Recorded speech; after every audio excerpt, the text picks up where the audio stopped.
Hello everyone, welcome back to our channel.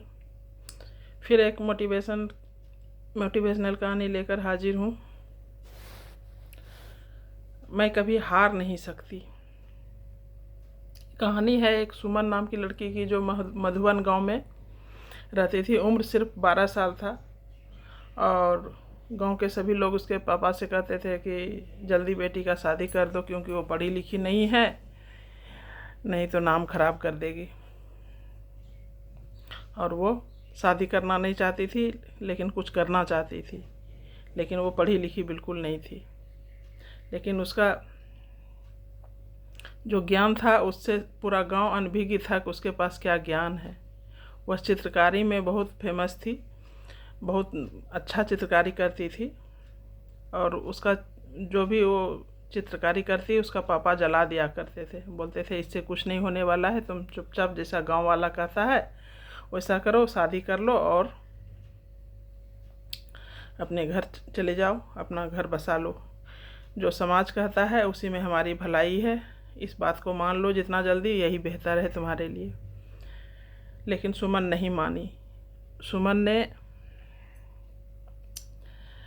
निश्चय किया कि गांव में वो प्रदर्शनी लगाएगी अपना चित्रकारी का 10 गांव में और अपने गांव से लेकर के 10 गांव तक का। तो पापा से एक प्रॉमिस मांगी कि अगर मेरा प्रदर्शनी में मेरा नाम नहीं हुआ और कुछ अच्छा नहीं हुआ तो जैसा आप कहते हैं वैसा मैं मान लूँगी। तो इसी तरह से वो प्रदर्शनी में अपने पापा को मना ली। पापा उसके अपने दोस्त के साथ 10 गांवों में जाके घर घर जा कर के प्रचार किए कि मेरी बेटी का प्रदर्शनी है चित्रकारी का, सो देखने के लिए आइए। गांव में लगाया गया कैनवास जो होता है प्रदर्शनी, उसका ओपनिंग करने के लिए वहाँ का डीएम साहब आए, खूब सराहना किए उनका कि तुम्हारे जैसा बेटी हर गांव में होना चाहिए, हर किसी के पास होना चाहिए। इससे बहुत खुश थे उसके पापा ये सब सुन करके।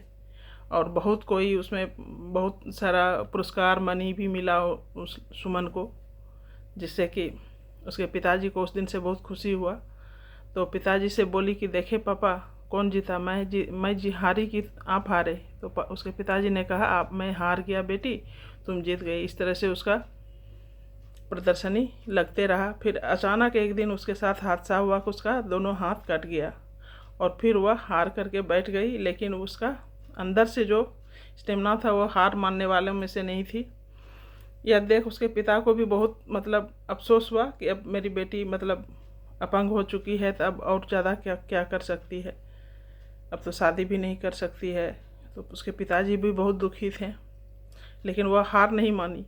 उसने पैर से चित्रकारी करना शुरू किया, पेंटिंग करना जो है पैर से शुरू कर दिया। और यह देख करके उसके पिताजी को फिर उस पर भरोसा, विश्वास और उसके अरमानों का, सारे खुशी का फिर से जाग गया सारे अरमान कि मेरी बेटी का अब फिर से सारा हासिल कर लेगी वो सब जो वो चाहती थी। फिर प्रदर्शनी लगने लगा, कैनवास लगने लगा, चित्रकारी में वो फेमस हो गई।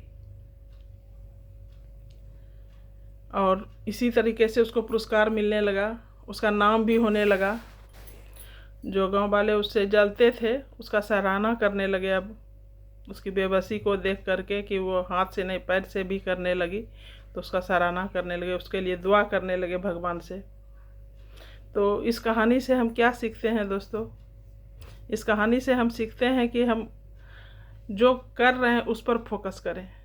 ये नहीं कि हमारे साथ क्या होगा, पहले से तय किया हुआ रहता है। भगवान जी तय करके भेजते हैं कि हमें क्या करना है और नहीं करना है, क्या बनना है और नहीं बनना है। इसलिए जो करना है उस पर फोकस करना है।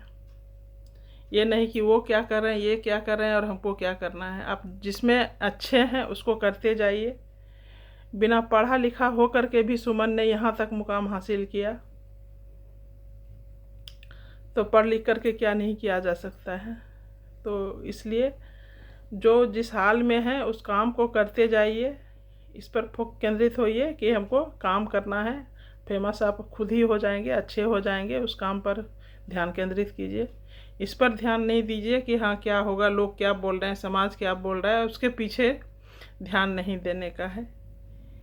कि कौवा कान लेके जा रहा है तो कौवा को देखना है कि हाँ कान नहीं छूना है, लेकिन कौवा को देखना है कि हाँ कान लेके गया कि नहीं। तो काम पर ध्यान करना है, ना कि समाज पर और आदमी पर फोकस करना है। इस कहानी से यही मोरल है मिलता है कि हम अपने काम पर ध्यान केंद्रित करें, और भगवान पहले से तय किए हुए रहते हैं कि आपको क्या मिलना है, तो इसलिए इसका चिंता ना करें। जो भी होता है अच्छे के लिए होता है। तो इसका कहानी के साथ हम अपनी कहानी समाप्त करते हैं। अगर आपको अच्छा लगता है तो लाइक शेयर करिए, और नए हैं तो सब्सक्राइब कर लीजिए। मिलती हूँ नई कहानी के साथ, तब तक के लिए bye bye, take care, see you soon. अपना बहुत बहुत ख्याल रखिए।